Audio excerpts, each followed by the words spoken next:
আবাস যোজনার নামে উপভোক্তাদের কাছ থেকে কাটমানি নেওয়ার অভিযোগে তৃণমূল 2 পঞ্চায়েত সদস্যের বাড়িতে অবস্থান বিক্ষোভ দেখালেন গ্রামবাসীরা। মঙ্গলবার দুপুরে দিনহাটা বুড়িরহাট 2 নং গ্রাম পঞ্চায়েত এলাকায় এই ঘটনায় শোরগোল পড়ে যায়। অভিযোগ, ওই পঞ্চায়েতের 48 নং বুথের সদস্য দিলীপ কুমার নারায়ণ এবং 49 নং বুথের সদস্য জয়ন্তী রায় আবাস যোজনার নামে সর্বোচ্চ 30,000 টাকা পর্যন্ত কাটমানি নিয়েছিলেন। 4 মে রাজ্যে ক্ষমতা পরিবর্তনের পর আজ গ্রামবাসীরা একত্রিত হয়ে 2 পঞ্চায়েত সদস্যের বাড়িতে বিক্ষোভ শুরু করেন।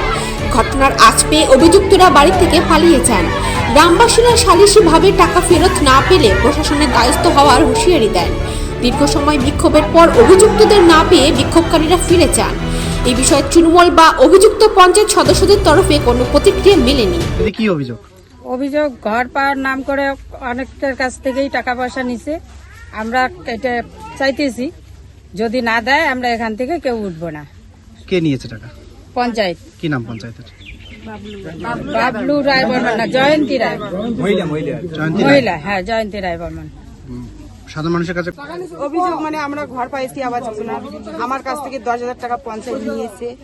এমন চাপ সৃষ্টি করছে, 1,000 টাকা কম দিতেছে, তাও নেই। 10,000 লাগবে। আমরা তখন মনে করো ঘরের কাজ অর্ধেক করিয়ে বাকি আছে। দাদা 24-এ ওরা যখন জিতলো, আমরা বিজেপি করি, আমাকে করলো আর কি, সালিশি একটা করলো।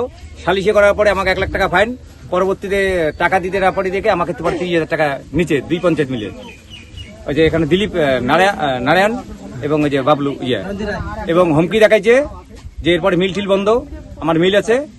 তা এই জন্য এই কথাটা আমি বললাম আর কি। এখন আমার যেহেতু আমরা এখন সরকারে আসছি, এখন কি বিধি ব্যবস্থা করা যায় সেটা আমি। প্রশাসনের দ্বারস্থ হবেন না, টাকা না দিলে তা বাধ্যকতা আমার হওয়া লাগবে। কি নাম আপনার? আমার নাম তপন কুমার বর্মন।